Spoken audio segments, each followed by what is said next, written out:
Bismillahirrahmanirrahim. In the name of Allah, the most beneficent and merciful. I'm so happy to be here. You guys have no idea. It's like answer to all of my struggles from my childhood and as a doctor. And there was a quote by Mark Twain which says, there are two most important days of your life. One, when you are born, and the other is when you know why you were born. And I think at this point, I'm 40 years now, I finally found the reason why I do what I do. Now I'm literally, tracing my steps back that, all right, so I took that decision. What was the reason? When I selected that specific thing, what was the reason? And now I think that, with more exposure, more knowledge, I'm able to understand how everything in your childhood, in your adulthood, shapes you eventually. And of course, right opportunities, good friends, support, and for me, good partner, my husband, makes you what you are. And I've been absolutely, really fortunate in that matter. So in childhood, I was super tech savvy. And those who know me right now, they know that how much I love gadgets, new technology, anything, even if it's a vacuum and it has some kind of technology, I'll go and find out what they brought into it. So I was just like that since the beginning. And I used to tell my father sometimes I used to be like, I'm going to be an IT person. I will go into tech. Sometimes I used to say, I want to be a fashion designer. Sometimes I used to say, I want to be an artist. And then after a lot of bargains and bribes, I eventually landed becoming a doctor, which I wholeheartedly took as an option because that was the right thing to do. Zaki said that in Africa and also in Asia, being a doctor is a very noble job. And for women, it's of the highest rank, I would say. So I went into one of the private medical colleges in Karachi, did my best. I was all-rounder scholarship holder all throughout my college. Then I got admission in Aga Khan University Hospital, which is one of the most renowned university hospital of Asia, not only Pakistan. I was able to get my position in there as a family physician. And in the mid of that, I had to take a break because my husband's job, and we went to Philippines for a couple of years. When I came back, I was in so much of guilt that I did not finish my residency. I was able to complete the amount of training that was required to write my examination, but it was not a complete graduation. There was a lot of guilt, a lot of rethinking about my decisions, what I did, why I did, so many self-doubts. I thought I wasted my life. My father put so much money into me and I just, ruined it and all. By the time I came in, a lot of my my colleagues had already become seniors to me. They had given all of the exams. They were consultants at that time. I had back-to-back kids then, all three of them. And then came an opportunity in 2015 with the name of telemedicine in Pakistan. And I was like, what is that? And it's something I should know about. So when I spoke to the founders, I was like, this is my calling. I must get into this. There was no salary at that time. It was all volunteer work. We never knew whether it's going to, be successful or not. It's going to work in Pakistan or not, because Pakistan is a country, unfortunately, the literacy rate is very low. So you cannot expect a tech product kind of thing is going to work or not. So it was a complete gamble. And it was 2015, there was no COVID, nothing which would, give you a hope that tech is going to work in health industry. So my tech-savvy soul rose out of me, of course. So that organization basically started with brick-and-mortar teleclinics, and they focused on the remote and regional areas of Pakistan, which is like 65% of 240 million of population. we all live in rural areas. So it was an eye-opening experience because all my life I had only worked in the most expensive hospitals, private hospitals. And when I started seeing the patients in rural areas, it was like health inequity right into my face. I could see the geographic, the social, political, and gender-based differences. They were like so much. And because I was doing a part-time work, so I could actually compare everything every day while working. In the daytime, it was like huge difference, and in the afternoon time, I was seeing private patients, and it was like, which world are we living in? So I remember a patient of mine doing these teleclinics, and in the first consultation, she just came in with the complaint of tiredness. And it was like, yeah, I'm just tired. I cannot do day-to-day activities, etc. And with a couple of more consultations, I found out that it could be anything ranging from anemia to any endocrine disorders. I convinced her to get her workup done, and we found out it was just a thyroid deficiency. Behind all of this, the main problem was she was not able to bear a child. She was, of course, we know with thyroid, it's very common, but it's a very, very preventable illness. And because of that issue, her husband married another woman to have a child, and this is a very common practice in Pakistan. If with one woman you cannot have a boy child, you're going to go to another one or another one till the number of 4 is complete.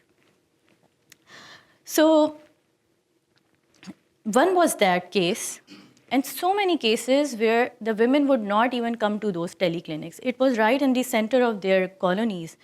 But instead of the patient coming in and talking to a doctor, their husbands used to come in and explain their illnesses because there was a trust issue. And while doing these clinics, I understood, and we all understood, that community-based approach should be taken, and we should go into the communities and first know about them, about their cultures, their tradition, and then show them what we want to do and why we want to do it through them. So usually after such cases were successful, it became a word of mouth. One spoke to another, one told another neighbor, then they told another relative, and then they started to come in. There was a big rebuttal for that video calls. So they were like, no, we'll go for audio. You guys must be recording it or something like that. So we had to gain that trust in them, that it's just for you, it's not for us. In rural areas, we have always seen maternal and child health. It's always, compared to all of South Asia, Pakistan is always number one, unfortunately. I learned a lot from this rural medicine and knew that I have to do something about it. Unfortunately, in Pakistan, mental health is a huge, huge taboo. So in this telehealth clinics, I think this is what I wanted to do. I wanted to feel all the women there, that we are there. Unfortunately, still there is no law and order. If you report such cases, nothing is going to happen because it's like house matter for them.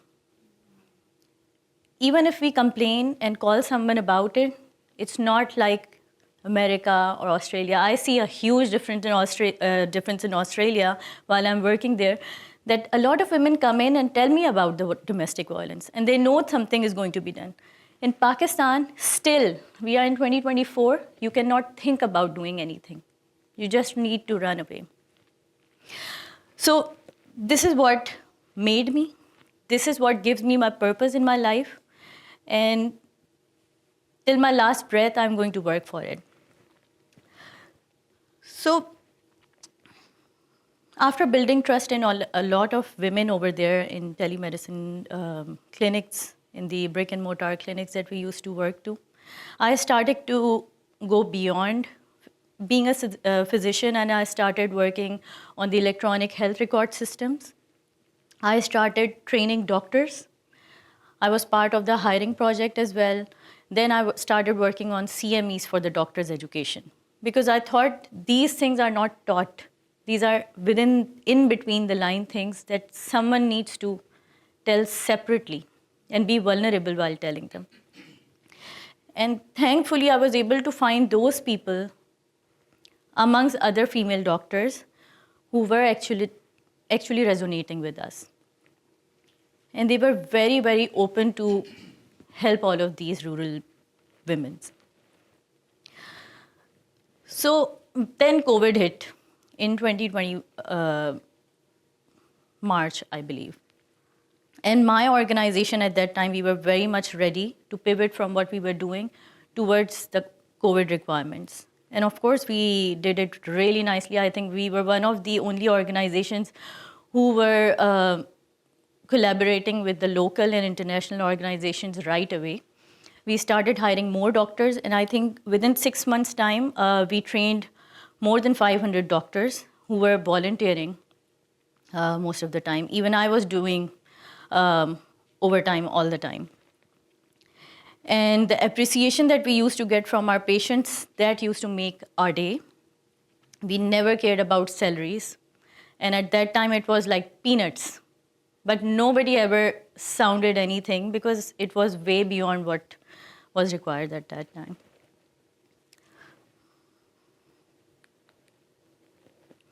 COVID times were really, really tough. We could not meet our parents. I was living in a very different city. Then came another time when if anything happened to anyone because of COVID, they will not give you their dead bodies. That scared me so much. I started telling my parents not to go out, not to meet anyone. But my father was like, no, I need to work, I need to work. And at the age of 65, he used to just go out into the office every day, each day. And that was an added pressure psychologically that, why is he doing that? That is just too much for me to handle. But yeah, that was part of that life. And I think all of these things kept us going. I took an opportunity to utilize that time, being at home, to write my exams, international and local ones. Thanks to God, I was able to ace both of them. And I think that gave me courage that even though I left something in the middle, I can continue from my left. Then in 2021, I found an opportunity in Milvik Bima. And they were doing something super different, but really innovative. They were partnering with telecommunication organizations and insurance company and providing very, very affordable and accessible options to especially the blue-collared people of Pakistan, other Asian countries, and African companies. First, I thought I should not leave my comfort zone. I'm very happy with what I'm doing. So 3 times they approached me and I said, no, I don't want to do it. Please don't come back to me again. And the 3rd time, the Global Chief Medical Officer, Dr. Alice Pan, she called me and she was like, just give me 15 minutes and I will convince you. And then she started telling me with the impact they are putting in Africa, in Asia, and the numbers. And I was like, oh my God. I'm giving consultations to thousands in a month right now, and it's going to be millions if I join them. And I was like, yes, okay. You bought me, I'm coming. So my added responsibilities were developing telemedicine insurance products, ensuring proactive care and health education amongst Pakistani people, and to make the business sustainable while doing all of this. The model was brilliant, as I told you, and I had an amazing global senior management team. Like I mentioned, Dr. Alice, Mr. Murtaza, our CEO at that time, they were like so open to all the suggestions I used to give with seeing the pros and cons. And I think what stood out in front of them was the honesty, the authenticity that I used to give them, and the patient-centered care, which I really wanted for my patients. I remember whole of my focus was on mental health care. And there was a time we received a call from a policyholder. And it was a very weird call, and he was just trying to tell us about bleeding from his child's bottom. And that was a 3-year-old child. And as soon as I heard it, I was like, let me hear the recording of it. There's something wrong. It can't be true. Why the mother is not calling? Why the father is calling? I heard the recording, and the way he was telling the whole situation, I knew that it was a child abuse case for sure. Thankfully, we had the legal team and we were able to trace the whole scenario. But the thing is, there are so many people who never approach us or anyone in Pakistan. And we know it. Especially the population our maids come from, our drivers come from, they think it's part of life. They just accept it. There are so many children suffering because of this. I have learned a lot of lessons from my leadership, learned a lot of lessons from my coaches, and from a lot of my teachers during my medical education, especially from Kate about leadership. Yeah. And while doing a lot of work in Bima, I can say that, these day-to-day things that we are learning in this fellowship, if we start applying all of this into our work and be authentic, be honest to the health inequities that we are seeing, I think we all, if we work together, we can bring a huge change. So my project started in 2024 for the FE, and it was to give telemedicine consultations to 500,000 people in Pakistan. So I'm happy to tell you, till this day, we are able to give 700K consultations so far. And the way we innovated while doing all of this was we included free consultations in the monthly mobile bundles. And it was like costing nothing to the patients or the subscribers. And when they saw this opportunity to speak to a doctor while paying nothing, initially people were like, it's going to be fake, it's going to be a scam. Then we started to send out IVR messages, which we usually get from banks or customer services.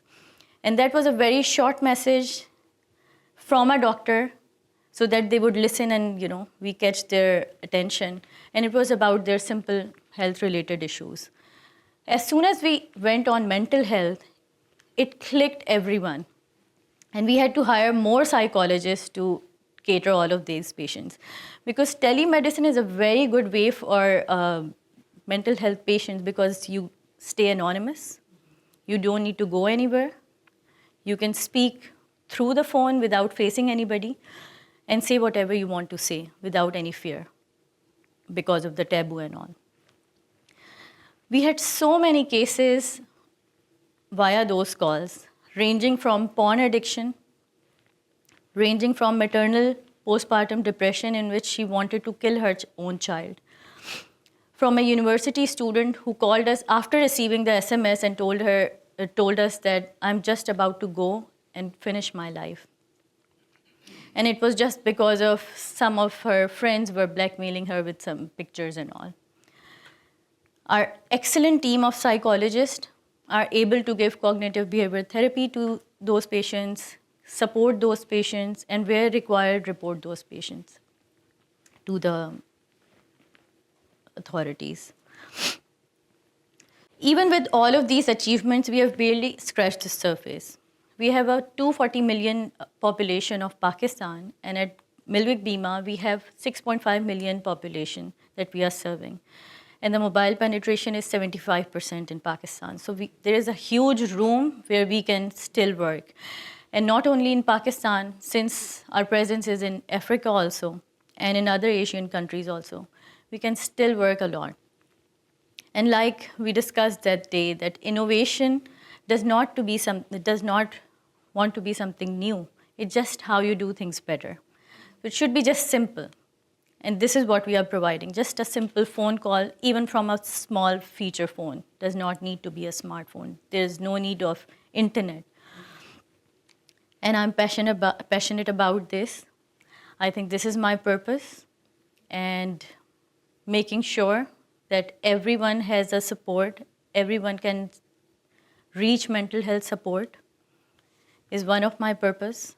And I'm fortunate enough to find my people and thankful to Allah, my parents, my husband, and my children who are supporting me throughout this journey. And so today, I stand before you all to share this message that believe in your power to make a difference. Health equity is not just a goal, it's a commitment. And we are all in it together. Thank you so much, everyone.